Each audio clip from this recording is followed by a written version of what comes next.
A miséria e o sofrimento revelam o lado sombrio de qualquer pessoa. E com ele não foi diferente. A ira de um cangaceiro que vai mudar a história do Brasil para sempre. E o nome desse carinha é muito famoso, um cangaceiro cabra da peste chamado Lampião. Vem comigo que lá vem história.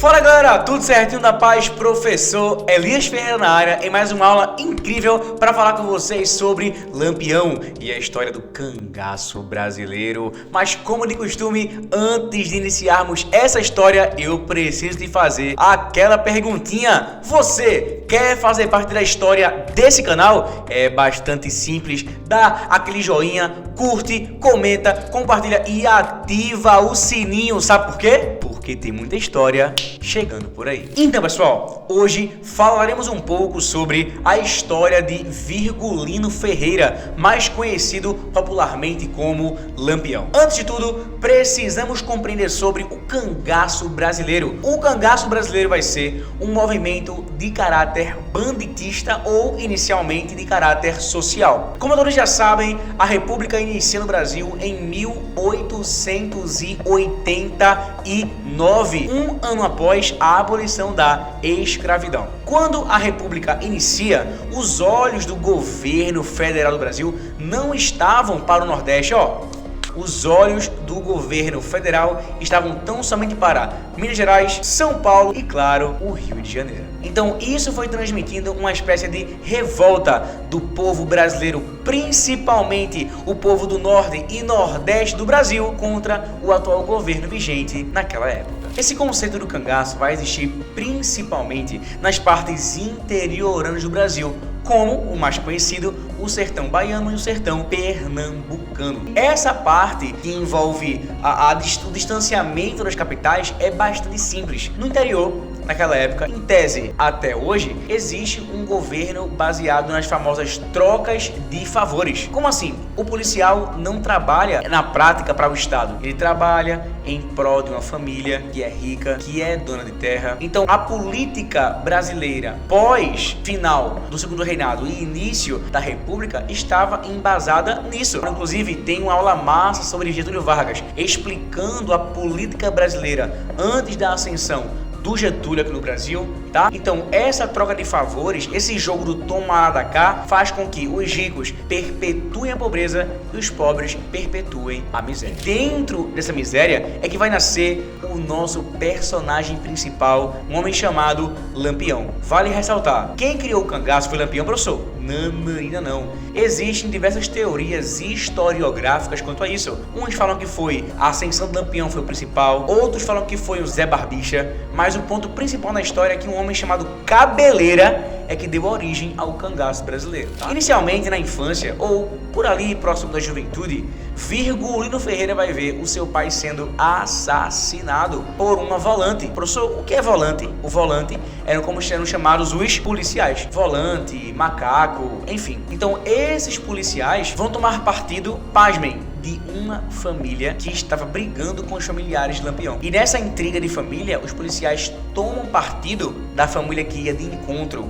a de Lampião, o do Virgulino Ferreira. E o pai de Virgulino acaba sendo morto pelas mãos da polícia. Isso foi fomentando um sentimento de revolta em Lampião, um sentimento de ódio, um sentimento de raiva. E isso foi fazendo com que ele entrasse para o cangaço, fosse um grande homem habilidoso, um pistoleiro de primeira, e isso foi fazendo ele crescer cada vez mais na hierarquia do cangaço até chegar na sua liderança. O grupo de cangaceiros de Lampião tinham nomes importantíssimos como Moreno, Curisco, Dadá, Zé Baiano. Esses cangaceiros eram tidos como os homens mais sanguinários de Pernambuco, do Brasil. Esses homens matavam a sangue frio sem nenhuma dificuldade. Mas professor, o movimento cangaço não era um movimento social? Teoria sim, mas na prática tem uma pegada completamente diferente. Na prática, o cangaço ele vai para uma perspectiva muito mais de assaltos, roubos, assassinatos, extorsões. Os cangaceiros roubavam tanto dos ricos, mas também roubavam de pessoas indefesas e principalmente as pessoas que eram pobres. Eu tenho uma aluna minha, que a bisavó dela, vê que loucura, estava aqui em Recife e Lampião invadiu a casa dela e pediu para que ela desse, a avó dela desse, a aliança de casamento. A aliança não saía da mão da bisavó da minha aluna. Então o Lampião disse assim: ó, tá saindo não? Beleza.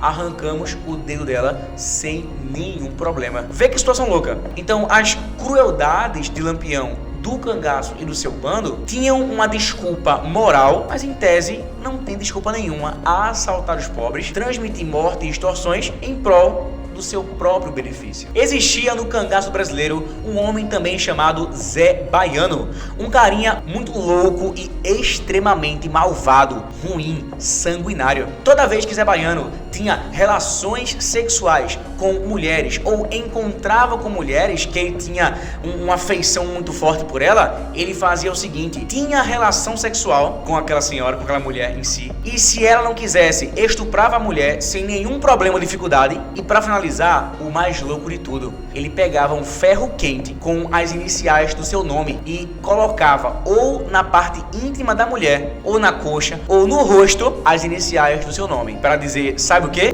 Cangaceiro Zé Baiano passou por aqui. Então, mais uma vez, aquela pergunta, não é? Cangaço, um movimento social ou um movimento bandido do Brasil republicano? Mas o ponto que você quer que eu fale, eu sei qual é aquela velha história. Professor, e Lampião? E Maria Bonita? Calma que eu vou começar a desmistificar umas coisinhas pra você. Ponto 1. Maria Bonita nunca existiu. É o que, professor? Calma que eu vou explicar, calma. Maria Bonita foi uma criação muito mais do cinema do que uma criação propriamente dita, digamos assim. Existiu, claro, Lampião teve uma esposa e essa esposa realmente era uma jovem muito mais nova do que ele. Foi a primeira mulher presente de forma ativa no cangaço. Mas o nome Maria Bonita, todo aquele negócio de Maria Bonita, que cabelo dela e não sei o que. Não, isso é completamente uma versão romantizada do que foi a presença da esposa de Lampião no cangaço brasileiro. Lampião, ele tem esse nome inicialmente porque certo dia ele se encontrava lutando contra alguns policiais e a velocidade que ele atirava com sua arma era tão alta que iluminava uma parte do ambiente na qual ele se encontrava. Então o pessoal olhou assim: peraí,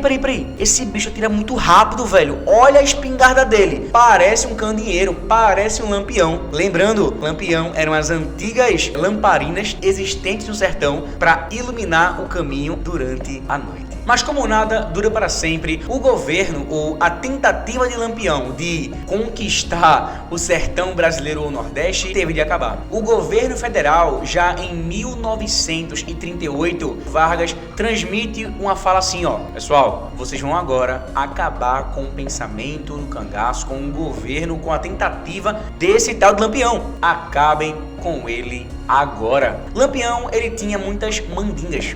Era católico, devoto ao padrinho, como ele chamava, Padre Cícero, mas tinha nos seus adornos, nas suas roupas, diversos amuletos que o protegiam. Então, ele se apegava muito a essas perspectivas mais mágicas, digamos assim. Só que nesse dia, em 1938, nenhuma magia ajudou a Lampião. Lampião foi emboscado nas primeiras horas da manhã pela presença, no caso, de pessoas pertencentes ao exército brasileiro, que desferiram inúmeras balas contra Napoleão, sua esposa Maria Bonita e contra alguns dos seus soldados, né, que se encontravam com ele ali naquele período. A cabeça de Lampião foi exposta por todo o Nordeste brasileiro, inclusive pelas capitais do Nordeste, para dizer o quê?